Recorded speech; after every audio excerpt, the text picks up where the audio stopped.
I'm Ken Biberaj, and welcome to Coffee with Ken, a thought leadership series at the nexus of business, politics, and today, global real estate. Now, it's a really important day for me here. We're in London on Margaret Street at the headquarters for Savills, the company I work for.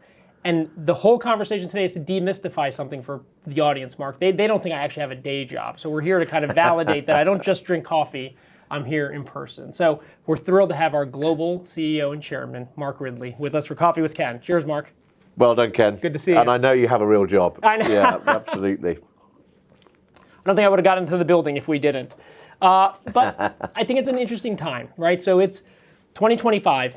In March of 20, I started my first Coffee with Ken right when the pandemic hit. So this is my 5th anniversary of it. Yeah. And my first opportunity to meet you was a month earlier in Israel for the winter trip, which is an exciting tradition of Savills North America. And you were standing on stage, and you were 1 year into this new role. And you were telling us about our offices and colleagues in China being shut down and the response to COVID.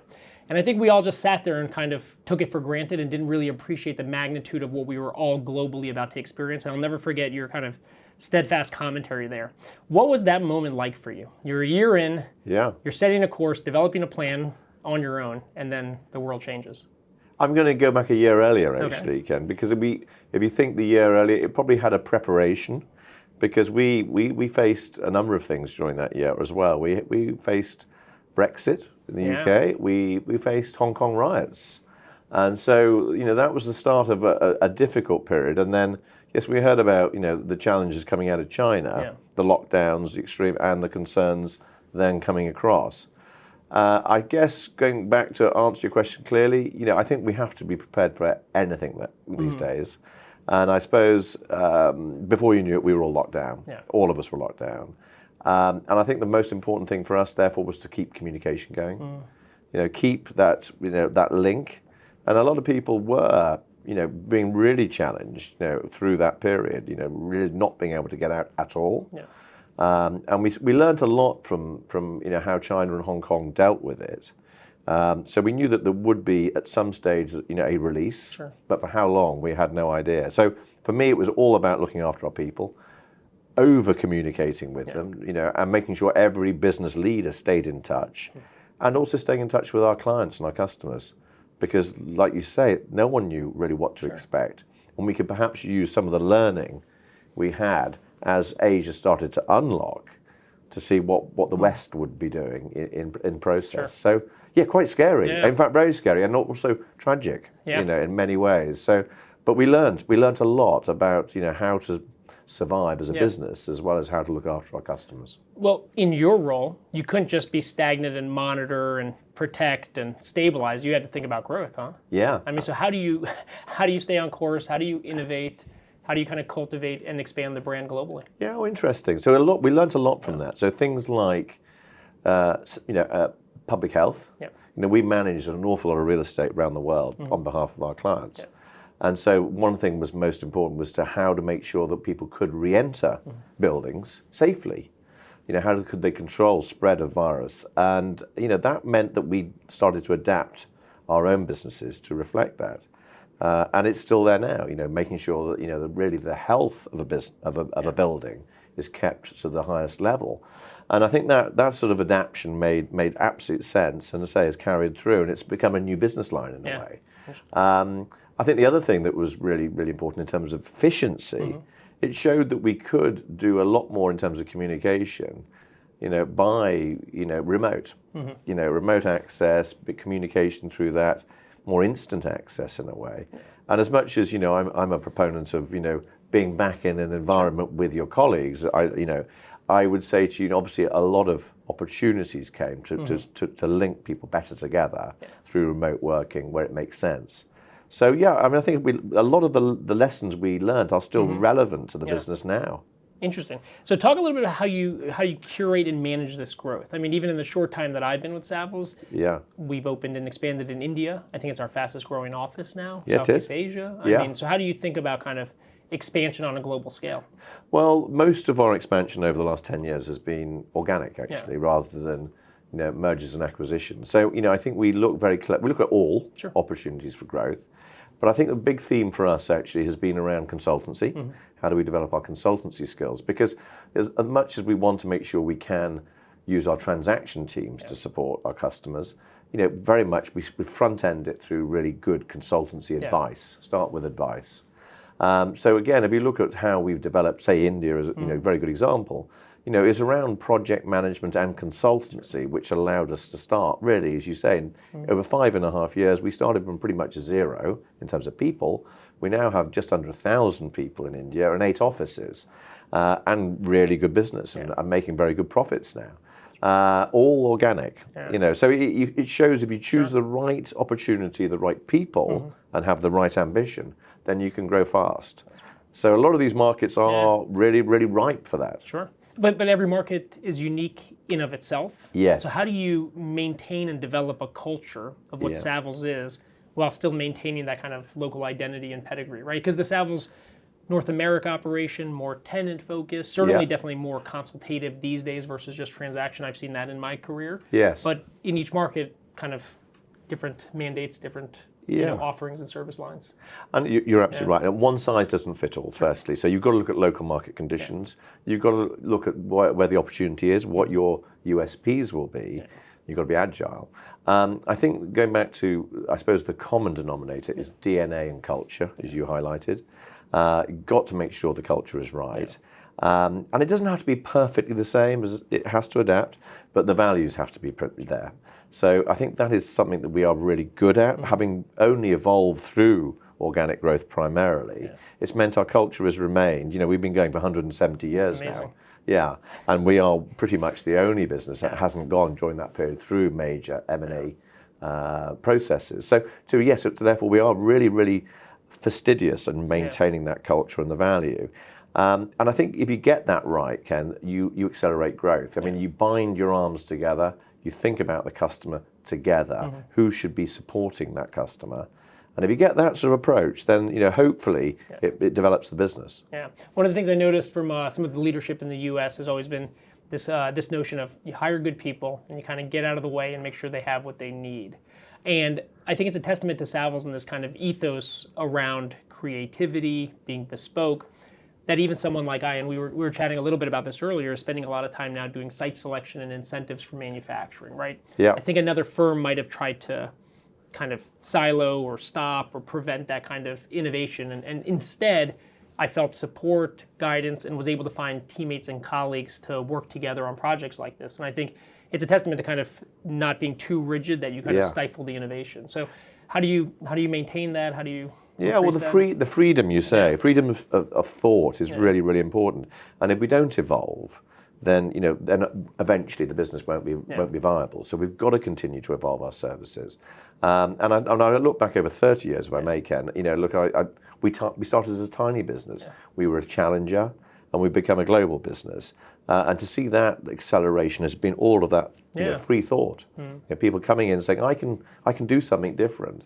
And I think that will back them. It's like a dragon's den. If someone's got a good idea, let's go do it.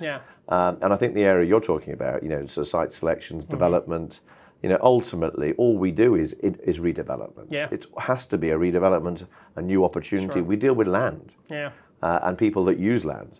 So again, we've got to innovate the whole time and reuse. Yeah, we've noticed that in the U.S. I think my generation helped invent, TikTok and Facebook and that, and it was very kind of tech driven. Yeah. This new kind of generation and the newest companies that are getting us excited are the ones who are making things. They're building things. So whether it's EVs or drones or climate projects and batteries and science, right? So those types of projects need real estate and space and guidance.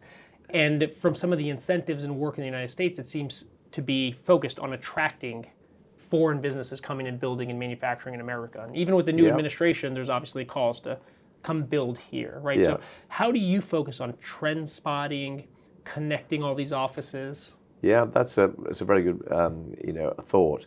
In terms of how manufacturers and operators look at the world, they're free thinking. Of course, they want to trade in these markets. They've got to get access to these markets. But I think there's more onshoring going on in many areas. And I think maybe the disruption in the supply chain post-COVID, has been a challenge there. But right now it is all about manufacturing. And I think, looking at labor, looking at quality of labor, opportunities, say, to access new markets, that's what everybody's about at the moment. So I think, the world is moving fast. And, we're seeing that markets like, the Philippines growing really, really fast, Vietnam growing really fast, and many opportunities across the whole of North America. So it's exciting in a way. Yeah, and it's real estate matters and touches everything, right? So even from some of the reports that I've seen and really admire from impacts that Savills puts out, it's not just about occupancy and rates. It's about trends, thought leadership, climate resiliency, and so on, right? So how do you kind of push our colleagues to not only stay focused on getting a deal done, but to make sure they're not missing out on kind of larger trends that move slow but make big impact? Well, right now, I think one of the impact you sort of correlate into the US is real, and you've obviously experienced, sadly, the tragedy of, all the wildfires through Los Angeles. So I think it is real in people's minds. The climate issues are going to get worse. So we've got to look at, the stabilization of that. How can we mitigate against it? And people will have risk mitigation as one of their very key components of thought. The other piece is labor, skilled labor. Labor is getting more expensive, so how do you create it? And obviously, in your area, Ken, you do a lot of that. Look at how we can use labor-saving devices, artificial intelligence, and all of these things that come into it. Advanced technologies. So I think again that you need labor for that. You need skill set for that. So I think that those are going to be the key components of where people place their bets. And I think the final thing is that there's probably less free equity at the moment because people have gone through a very difficult period, a lot of businesses, and so they are perhaps more focused on prime markets where there's less risk. How do you focus on including, adding technology, staying ahead of the curve, recognizing disruption that's coming around the corner? You have to constantly be on offense to grow this business and succeed, but you have to kind of also, watch your side and make sure we're not falling behind, right? So whether it's, we talked a little bit about it yesterday when you spoke with us, right? Like WeWork, and was that going to change real estate fundamentally? AI technology. How do you think about these things? So we watch the disruptors very closely. Firstly, and we are a disruptor as well. That's in our nature. We like to be a disruptor for ourselves. We learnt a lot from things like WeWork. We learnt a lot from some of the online agencies, using more digital tools to give better efficiency to our business. So it's great to see that. We all learn from those pieces. And another area that we find was robotics. So again, I mentioned that the property management part. So much opportunity for us in managing real estate to use robotics more effectively. And we've done that, and we continue to develop that with other third parties and some in-house. So we have to embrace it all the time. What I find so unique is this pedigree and heritage of such an old firm. When you started, I think you mentioned there was like 40 employees at Savills, or 400. 400, sorry, 400. But now we're upwards of nearly 50,000. Right? Yeah. So how do you kind of maintain this kind of entrepreneurial spirit? Let people do what they need to do, but then still kind of evolve and grow. Well, I think. And where are you going to be in 5 years? I mean, is this going to be 100,000? I'll be fine by then, Ken. Definitely. Look, I think the most important thing is listen to your customers. I think you don't get your mouth gets you in trouble, not your ears. So listen, think about how we can provide, a better level of service to our clients. We talked about the values and culture. I think that is also so important. Imprint that in how you recruit people. Make sure they understand the values that they're joining. And if they come in on that basis, then they realize that's the behavior that they would like them to exhibit going forward. And you create momentum through that. The other thing I'd say about Savills, even though we've seen that exponential growth in a way, it still feels the same place, which is remarkable. And maybe I'm just being sentimental, but it's true. It feels the same as when I joined. We were a tiny business. Same excitement, same opportunity. Same type of culture in the business itself. So I think we can do it. You can expand. Just being big doesn't mean you have to change your culture. 100%. So with that large number of people that we have here, you're adding employees globally. If you could speak to every new employee, what's the advice you give them? Like, how do they succeed at Savills? Okay, very good. So again, I would say definitely the point about listening to your customers. Learn from your your mentors, Yeah. and that you'll learn things that you like and you'll learn things you don't like, and you go, I would never do that. But definitely use that as a tool. Observe, think, and always, if you're dealing with clients, say, make sure you understand their problem. Yeah. Don't tell them what their problem is. Yeah. That's not good. Listen to what they think the problem is, and then look for the solution. So I think those are all advice. Again, to people coming through the business, what else would I say? Be good at something. Yeah. Adopt something that you really believe in. Become expert at it. It doesn't mean you have to do it for the rest of your career. Yeah. And we love, actually, Ken, moving people around the world into different sectors and into different roles. Nice. Because it's talent, and talent can evolve. People might want to do something different. Yeah. And if we've got lots of areas for that talent to flourish in, or locations, then why not? Yeah. That we grow even faster through that process. Well, I found my true calling, Mark. I'm just having coffee, and it's been wildly successful and fun. Yeah. Just talking about connecting the global dots, right? Yeah. I don't think you're scaling or adding these offices in the hopes that they grow independently, right? I think part of the effort is to connect them globally. So talk about recent initiatives to kind of strengthen this occupier global approach to connectivity. Okay, well, we're having a very strong, development, as you know, around the global occupier services part of our platform, and part of that was obviously to have you and a number of your colleagues sitting in our office in Margaret Street in London, which was fantastic. We had a great evening last night. Look, I think going forward, it is about making sure we do allow people to meet and greet and understand each other, because one thing is a Zoom call doesn't take that away. Sure. A personal relationship is a personal relationship. So letting people meet, understand what we're doing, seeing what we're doing in other markets, helps that process. So 100%, we've got to make sure people travel, are prepared to travel, meet each other in a forum where they can exchange ideas. So I'm really, really keen on that. And I'm afraid, obviously that does mean air travel. Yeah. And I'm conscious of, our green commitments. Yeah. But unfortunately, we've got to make sure we do it. We do it the most efficient we can. But we've got to let people travel and actually meet each other internationally. Yeah. So I'm a great supporter of that. Right. Talk a little bit more about that, the commitment to sustainability, then I think your approach and thought around like the health of buildings, right? I mean, how do we kind of continue to educate, continue to make impact, and continue to lead on those fronts? So what we've had, it's great that, obviously, everybody is so focused on it, which is important. The efficiency, the green credentials of every building, it needs to be looked at very clearly. And we've made our own commitments on our pathway to net zero. What I would say is we can help by looking at how our consultancy skills can upgrade real estate, particularly into more efficient uses. So a good example of that, we have our overarching consultancy services called Savills Earth. Yeah. It's our green initiative. And in that, just to give you an example of that, we have Green Fit. Green Fit is about looking at existing product, existing buildings, say an office building might be a secondary office building, where we can actually retrofit and improve the efficiency so that it starts to meet the future needs and future criteria. So that retrofit service is something that we've developed in many markets. Amazing. It's that sort of tool. Our clients need to solve it. These buildings are going to be obsolete otherwise. Amazing. So look, as we close out, what's keeping you up at night? What are you worried about? I've stopped worrying. Okay. I mean, you can worry about everything, but in truth, if you think through all the last few years, from wars through, unfortunately, the epidemics, etc., climate change, and some of the disasters. Look, the thing I worry about is our people. Yeah. I want to make sure that we can develop the skills, create the longevity. Sure. That's what I worry about. But it's a nice worry. Yeah. It's a worry.